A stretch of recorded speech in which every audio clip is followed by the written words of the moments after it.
అందరికీ నమస్తే అండి. వైఎస్ఆర్ కాంగ్రెస్ పార్టీ ఓటమికి రకరకాల కారణాలు చాలామంది చెప్పారు. నేను కూడా చాలా కారణాలు చెప్పాను. జగన్మోహన్ రెడ్డి గారు చేసిన తప్పులు, పరిపాలనలో ఒక 10 మెట్లు దిగి సాధారణ జనానికి జగన్మోహన్ రెడ్డి గారు దూరం అయ్యారు. కేవలం హెలికాప్టర్లో రావడం, బటన్లు నొక్కడం, అలా వెళ్ళిపోవడం, దాంతోపాటు నాయకులు దూరం అవడం, కార్యకర్తలకు దూరం అవడం, తప్పులు చేయడం, రాజధాని, లిక్కరు, మెగా డిఎస్సి మోసం, ఉద్యోగులు అన్ని వర్గాలను వ్యతిరేకం చేసుకోవడం, ధరల పెంపు, అబద్ధాలు, మోసాలు ఇవన్నీ ఉన్నాయి. అయితే వీటన్నింటినీ కూడా కవర్ చేయడానికి ఐప్యాక్ అనే ఒక సంస్థని జగన్మోహన్ రెడ్డి గారు హైర్ చేసుకున్నారు కదా. ఇప్పుడు ఐప్యాక్ వైసీపీని ఏ విధంగా మోసం చేసింది, జగన్మోహన్ రెడ్డి గారిని ఏ విధంగా మోసం చేసింది, వైసీపీ ఓటమిలో ఐప్యాక్ పాత్ర ఎంత మేరకు ఉంది అనేది నేను ఈ వీడియోలో చెప్తా. యాక్చువల్ నేను చాలా ఆలోచించా, ఈ వీడియో చేయాలా వద్దని. ఎందుకంటే ఐప్యాక్ అనేది ఒక ప్రెస్టీజియస్ సంస్థ. మనం వాళ్ళ మీద వీడియో చేసినప్పుడు కాస్త వాళ్ళు హర్ట్ అవుతారేమో, పెద్ద సంస్థ కదా అని ఆలోచించా. కానీ మేబీ వైసీపీ వాళ్ళకి తెలుసో లేదో కొన్ని సెన్సేషన్స్ ఈ వీడియోలో ఉంటాయి. ఐప్యాక్ వైఎస్ఆర్ కాంగ్రెస్ పార్టీని అమ్మేసింది. ఐప్యాక్ అనే సంస్థ వైసీపీని అమ్మేసింది. ఎలా అంటే ఐప్యాక్తో వైఎస్ఆర్ కాంగ్రెస్ పార్టీ వైసీపీని గెలిపించడానికి ఒప్పందం చేసుకున్నారు కదా. యాక్చువల్లీ ఈ పొలిటికల్ స్ట్రాటజీ సిఫాలజిస్టులు తీసుకున్నప్పుడు ఫీల్డ్ లెవెల్లో వర్క్ చేసే వాళ్ళే ఇంపార్టెంట్. సిఫాలజిస్టులు హైర్ లెవెల్లో ఒకరు ఉంటారు, వాళ్ళ కింద క్యాంపెయినింగ్ మేనేజర్లని, రకరకాల స్థాయిల్లో రకరకాల వ్యక్తులు ఉంటారు. నియోజకవర్గ ఇన్ఛార్జీలని, పార్లమెంటు కోఆర్డినేటర్లు, ఇన్ఛార్జీలని, వీళ్ళందరూ రకరకాల క్యాంపెయినింగ్ మేనేజర్లు దశలవారీగా ఉంటారు. సీనియర్లు, జూనియర్లు, స్ట్రాటజిస్టులు, సోషల్ మీడియా మేనేజరు, అది ఇది వీళ్ళందరూ ఉంటారు.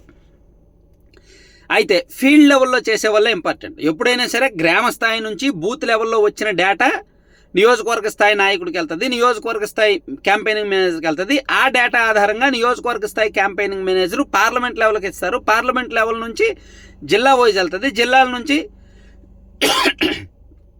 స్టేట్ హెడ్ ఆఫీస్కి వెళ్తుంది. అది కదా. ఈ ఐప్యాక్ ఏం చేశారు, గ్రౌండ్ లెవెల్లో తీసుకోవాల్సిన వాళ్ళని, సాధారణ డిగ్రీలు చేసిన వాళ్ళని, ఇంటర్మీడియట్ చేసిన వాళ్ళని, సాదా సీదా కుర్రోళ్ళని రిక్రూట్ చేసేసుకున్నారు. వితౌట్ ఎనీ ఎక్స్పీరియన్స్ లేని వాళ్ళని.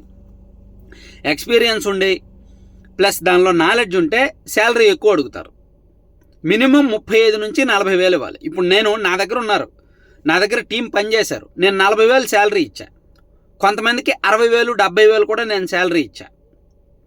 నా దగ్గర నేను 18 నియోజకవర్గాలు వర్క్ చేశానని చెప్పాను కదా, అందులో ఫుల్ టైం 11 నియోజకవర్గాలు వర్క్ చేశానని చెప్పాను కదా. అందులో ఒక్కో నియోజకవర్గానికి నేను 5గురినో 6గురినో పెట్టినప్పుడు వాళ్ళ శాలరీస్ మినిమం 40 నుంచి మ్యాక్సిమం 70 వేలు వరకు ఉన్నాయి. అలా నేను ఇచ్చా. కానీ ఐప్యాక్ ఏం చేసింది, వాళ్ళకి ఎక్కువ టీం కావాలని చెప్పి కొత్త కుర్రోళ్ళని, డిగ్రీ అయిపోయిన కొత్త కుర్రోళ్ళని తీసేసుకొని వాళ్ళకి 22 వేలే జీతం ఇచ్చారు. 22 వేలు జీతం ఇచ్చి జస్ట్ ఆ రోజు తిరగడానికి డిఏ లెక్క ఒక 5 వేలు 6 వేలు మంత్లీ ఇచ్చేవాళ్ళు. అలా ఓవరాల్గా నెల మొత్తం మీద 30 వేలు వాళ్ళకి వచ్చేది. ఈ 30 వేలు దేనికి సరిపోద్ది, వాళ్ళకి తిరగడానికే చాలదు కదా. ఇట్లా వాళ్ళు చాలా ఇబ్బంది పడ్డారు ఐప్యాక్ వాళ్ళు. వాళ్ళు ఏం చేశారంటే తెలివిగా లోకల్ లీడర్స్తో డీలింగ్ పెట్టుకున్నారు. మీ మీద మేము మంచి రిపోర్ట్ ఇస్తాం, మాకు కొంచెం చూసుకోండి. అలాగే తెలుగుదేశం పార్టీ వాళ్ళతో డీలింగ్ పెట్టుకున్నారు. ఇదిగో మీకు ఈ డేటా మేము ఇస్తాం, ఇది మేము ఐప్యాక్, మేము ఈ డేటా గ్యాదర్ చేస్తాం, మా పైన డేటా ఉంటుంది, మీకు మేము అమ్మేస్తాం, మాకు ఎంత ఇవ్వండి. ఇలా లోపాయికారి ఒప్పందాలు చేసుకున్నారు. అలాగే నియోజకవర్గ ఇన్ఛార్జినో లేదంటే ఎమ్మెల్యే అభ్యర్థినో కలవడం, వాళ్ళతో కూడా మాట్లాడుకోవడం, వాళ్ళతో కూడా బేరాలు పెట్టుకోవడం, ఇవన్నీ చేశారనమాట.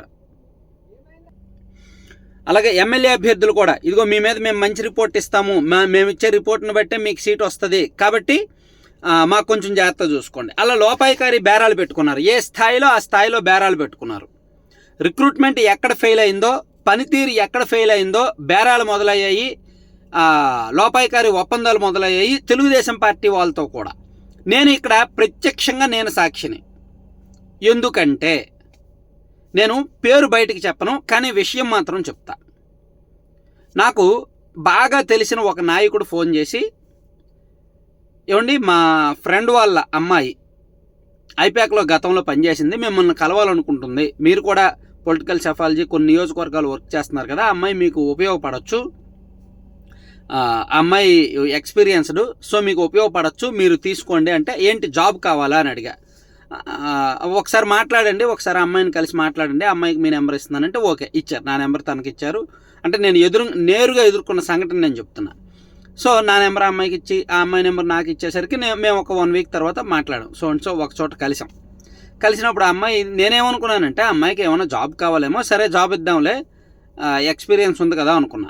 అమ్మాయి ఏం చేసింది తెలుసా, ఐప్యాక్ వాళ్ళు కలెక్ట్ చేసిన డేటా మొత్తం నా దగ్గర ఉంది, నేను ఐప్యాక్లోంచి బయటకు వచ్చేసాను, ఐప్యాక్లో వాళ్ళు కలెక్ట్ చేసిన డేటా మొత్తం నా దగ్గర ఉంది, వైఎస్ఆర్ కాంగ్రెస్ పార్టీ ఫాలో అయ్యే స్ట్రాటజీస్ నా దగ్గర ఉన్నాయి, వైసీపీ వాళ్ళు అమలు చేసే ప్లానింగ్స్ నా దగ్గర ఉన్నాయి, వైసీపీ వాళ్ళు బూత్ లెవెల్లో ఎవరెవరి మీద ఆధారపడతారా అనే డేటా మొత్తం నా దగ్గర ఉంది, నేను ఇది మీ క్లయింట్స్కి అమ్మేస్తాను, అదే మీ క్లయింట్స్కి మీరు ఇచ్చుకోండి అని అన్నది.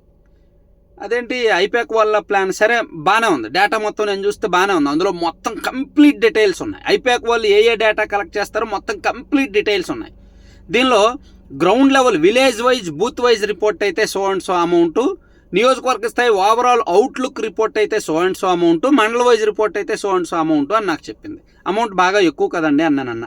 లేదండి, ఇది ఒక 4-5 కలిపి పంచుకోవాలి, ఐప్యాక్లో పనిచేస్తున్న వాళ్ళు మనకు బయటకి ఇస్తారు, ఇది ఎవరికి కూడా తెలియని విషయము, చాలా సీక్రెట్ విషయము, సో వాళ్ళు మనకు బయటకి ఇస్తారు, ఆ బయట నుంచి మనం సో అండ్ సో ఇలా తీసుకురావాలి అని చెప్పి అమ్మాయి స్టెప్స్ చెప్పింది. అప్పుడు నాకు అర్థమైంది, అంటే ఏంటి ఐప్యాక్ నుంచి డేటా లీక్ అవుతుందా అని. అవును సార్, ఇది ఇప్పుడే స్టార్ట్ అయింది, ఈ మధ్య స్టార్ట్ అయింది, ఇంతకుముందు లేదు, ఎందుకంటే శాలరీ సరిగ్గా ఇవ్వట్లేదు, సో అండ్స్ అని వాళ్ళు ఏదో చెప్పుకొచ్చారు.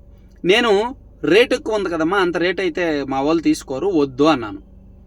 సరే సార్, రేట్ ఏమైనా మనం కన్సిడర్ చేద్దాం, తగ్గిద్దాం, చూద్దాం అన్నది. ఆ తర్వాత నేను తీసుకోలేదు, ఎందుకంటే వాళ్ళు బాగా ఎక్కువ రేటు చెప్పారులే, సో అంత రేటు మా క్లయింట్స్ మేము ఇవ్వలేము, వద్దులే అని చెప్పేశాను. నేను ఆ ఫార్ములాలో డేటా ఆల్రెడీ నేను ఒక 70%, వాళ్ళు చూపించిన డేటాలో మేము ఒక 70% కలెక్ట్ చేసిందే, కాబట్టి వద్దనేసా. సో దాన్ని బట్టి నాకు అర్థమైంది ఏంటంటే, ఐప్యాక్లో పనిచేసి వచ్చిన వాళ్ళ దగ్గర ఆ డేటా ఉంది అంటే ఐప్యాక్లో పై స్థాయిలోనే డేటా లీక్ అయింది. అంటే వైఎస్ఆర్ కాంగ్రెస్ పార్టీ నియోజకవర్గ స్థాయిలో ఏదైతే డేటాని గ్యాదర్ చేశారో దాన్ని ఓపెన్గా అమ్మేశారు. ఇప్పుడు నా దగ్గరికే ఆఫర్ వచ్చిందంటే నాలాంటి వాళ్ళు ఎంతోమంది దగ్గరికి ఆఫర్ వెళ్ళి ఉంటుంది. నేరుగా అభ్యర్థులనే కలిసి ఉంటారు, నేరుగా ప్రతిపక్ష పార్టీల అభ్యర్థులనే కలిసి డేటా అమ్మేసి ఉంటారు కదా, సో అభ్యర్థులు డైరెక్ట్ కొనేస్తారు కొంతమంది. సో ఇదంతా కూడా ఒక మాఫియా ఏమో అనిపించింది. అంటే ఐప్యాక్కి మేబీ వైసీపీ ఎంత ప్యాకేజ్ ఇచ్చిందో నాకు తెలీదు. సో వాళ్ళు అయితే శాలరీస్ తక్కువ ఇచ్చారు, కోఆర్డినేషన్ మిస్ అయింది, ప్లస్ నార్త్ వెస్టెస్ సౌత్ అనేటట్టు మారింది. ఐప్యాక్లో పెత్తనం అంతా నార్త్ వాళ్ళది, కానీ కింది స్థాయిలో పనిచేసేది సౌత్ వాళ్ళు. వాళ్ళకి శాలరీస్ ఎక్కువ, వీళ్ళకి శాలరీస్ తక్కువ, దాంతో వీళ్ళకి బాగా మండి ఉన్నారు. ఐప్యాక్లో చాలామంది అండి జాయిన్ అవ్వడం, ఒక 3 నెలలు పనిచేయడం మానేయడం, జాయిన్ అవ్వడం 3 months పనిచేయడం మానేయడం, అదే జరిగింది. 2022 నుంచి 2024 మధ్యలో ఇదే జరిగింది. సో ఆ దెబ్బతో ఐప్యాక్ ఈ విషయంలో ఫెయిల్ అయింది.